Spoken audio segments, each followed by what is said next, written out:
Hello students, welcome to equilibrium science hub. आपण बघत होतो क्लास 10चा सायन्स आणि त्यामध्ये आपण स्टार्ट केलं होतं periodic classification of elements. So सुरुवातीला आपण बेसिक्स घेतलं आणि त्यानंतर स्टार्ट केलं periodic classification of elements. Periodic classification of elements मध्ये आपण आलो होतो मॉडर्न पिरियडिक टेबल पर्यंत. त्यामध्ये आपण बघितलं structure of modern periodic table. आपल्याला आता बघायचे आहे काही प्रॉपर्टी, जसं की असेल atomic radius, atomic size, metallic character, non metallic character, electropositivity, electronegativity. आणि या सगळ्या प्रॉपर्टीज बघायच्या असतील तर आपल्याला कळायला पाहिजे इलेक्ट्रॉनिक कॉन्फिगरेशन. आणि तुम्हाला जर इलेक्ट्रॉनिक कॉन्फिगरेशन कळत नसेल तर तुम्ही बेसिक्स मध्ये जाऊन इलेक्ट्रॉनिक कॉन्फिगरेशन, त्यानंतर ॲटॉमिक नंबर आणि डिस्ट्रीब्युशन ऑफ इलेक्ट्रॉन्स असे सगळे बेसिक्सचे व्हिडिओ बघायला पाहिजे. आणि त्यानंतर आपण बघू आता electronic configuration of 19 and 20 element. बघा आता बेसिक्सच्या व्हिडिओमध्ये आपण बघितलं इलेक्ट्रॉनिक कॉन्फिगरेशन 18 पर्यंत.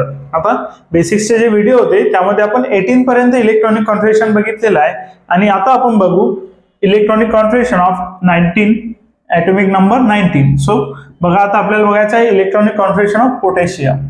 सो आता पोटॅशियमचं जे इलेक्ट्रॉनिक कॉन्फिगरेशन घेऊ आपण त्यामध्ये अप्लाय होईल ऑक्टेट रूल. बघा आता जो पोटॅशियमचं इलेक्ट्रॉनिक कॉन्फिगरेशन घेऊ आपण त्यामध्ये अप्लाय होईल ऑक्टेट रूल. आणि या रूलचं काय म्हणणं आहे तर बघा आता द आउटरमोस्ट शेल, बघा जे शेल असेल outermost shell should not contain, बघा outermost shell should not contain more than, बघा outermost shell should not contain more than 8 electrons. So या रूलचं म्हणणं आहे की आउटरमोस्ट शेल मध्ये मोर दॅन 8 इलेक्ट्रॉन्स नसायला पाहिजे. सो बघा आता पोटॅशियमचं जर इलेक्ट्रॉनिक कॉन्फिगरेशन लिहिलं आपण तर बघा फर्स्ट शेल मध्ये येईल 2 electrons, maximum capacity 2 electrons first शेलची. त्यानंतर सेकंड शेल मध्ये येतील 8, मॅक्झिमम कॅपॅसिटी 8 असेल सेकंड शेलची. आणि रिमेनिंग जे इलेक्ट्रॉन्स आहे सो इथे येतील थर्ड शेल मध्ये. बघा आता इलेक्ट्रॉनिक कॉन्फिगरेशन होऊन जाईल 2, 8, 9 according to shell capacity. First शेलची कॅपॅसिटी असेल 2, त्यानंतर सेकंड शेलची कॅपॅसिटी 8 आणि थर्ड शेलची कॅपॅसिटी असते मॅक्सिमम 18. सो आपण त्यात फिल केले 9 electrons. But according to octet rule जे आउटरमोस्ट शेल आहे त्यामध्ये 8 इलेक्ट्रॉन्स पेक्षा जास्त नसायला पाहिजे. आणि इथे जर बघितलं आपण तर आउटरमोस्ट शेल मध्ये येत आहे 9 electrons. So according to octet rule हे जे इलेक्ट्रॉनिक कॉन्फिगरेशन आपण लिहिलेलं आहे ते रॉंग होऊन जाईल. सो आपल्याला याला करेक्ट करून लिहावं लागेल. आणि करेक्ट करून लिहिण्यात आलेला बघा आता फर्स्ट शेल मध्ये असेल 2 इलेक्ट्रॉन्स, सेकंड शेल मध्ये असतील 8 इलेक्ट्रॉन्स आणि जे लास्ट शेल होती आता आउटरमोस्ट शेल मध्ये 8 पेक्षा जास्त चालणार नाही. सो मॅक्झिमम याच्यात फिल केले 8 इलेक्ट्रॉन्स.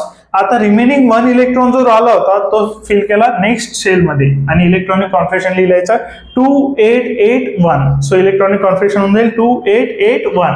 मीन्स आता आउटरमोस्ट शेल जर बघितली तर बघा आउटरमोस्ट शेल मध्ये इलेक्ट्रॉन्स आहे 1 आणि जो आपला रूल आहे ऑक्टेट रूल त्यानुसार आता इलेक्ट्रॉनिक कॉन्फिगरेशन असेल राईट. सो वरचं जर इलेक्ट्रॉनिक कॉन्फिगरेशन बघितलं according to octet rule wrong होऊन जाईल बिकॉज लास्ट शेल मध्ये 9 इलेक्ट्रॉन्स आणि मॅक्झिमम आपल्याला पाहिजे 8 इलेक्ट्रॉन्स. सो हे होऊन जाईल according to octet rule right. त्यानंतर बघा कॅल्शियम असेल, कॅल्शियमचा ॲटॉमिक नंबर असेल 20 आणि कॅल्शियमचा बघा आता फर्स्ट शेल मध्ये 2 इलेक्ट्रॉन्स, सेकंड मध्ये 8, टोटल झाले 10 आणि रिमेनिंग 10 असायला पाहिजे होते थर्ड शेल मध्ये बिकॉज थर्ड शेलची कॅपॅसिटी आहे 18 इलेक्ट्रॉन्स. बट जे थर्ड शेल आहे हे आउटरमोस्ट शेल असल्यानं बघा हे शेल होऊन जाईल आउटरमोस्ट शेल आणि आउटरमोस्ट शेल मध्ये कधीच ते 8 पेक्षा इलेक्ट्रॉन्स चालणार नाही असं म्हटलं होतं आपल्याला ऑक्टेट रूलनं. Outermost shell should not contain more than 8 electrons. But इथे काय झालं आउटरमोस्ट शेल मध्ये मोर दॅन 8 इलेक्ट्रॉन्स आले. So according to octet rule हे इलेक्ट्रॉनिक कॉन्फिगरेशन होऊन जाईल रॉंग आणि आपण याला केलं राईट करून लिहिलं. बघा आता electronic configuration of calcium first shell मध्ये असतील 2 इलेक्ट्रॉन्स, सेकंड शेल मध्ये असेल 8 इलेक्ट्रॉन्स आणि आउटरमोस्ट शेल मध्ये 8 पेक्षा जास्त चालत नाही. सो मॅक्झिमम आले 8 इलेक्ट्रॉन्स आणि रिमेनिंग 2 इलेक्ट्रॉन्स समोरच्या शेल मध्ये गेले. सो आता बघा आउटरमोस्ट शेल मध्ये आले 2 इलेक्ट्रॉन्स, आउटरमोस्ट शेल मध्ये इथे आले 2 इलेक्ट्रॉन्स, इथं आलं आउटरमोस्ट शेल मध्ये 1 इलेक्ट्रॉन.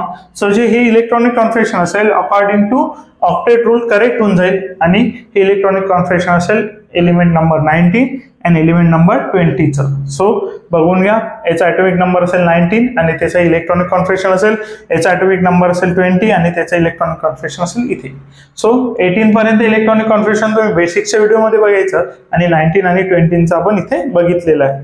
सो नेक्स्ट व्हिडिओमध्ये घेऊ आपण properties, atomic radius, atomic size, metallic non metallic character, electropositivity, electronegativity अशा प्रॉपर्टीज बघून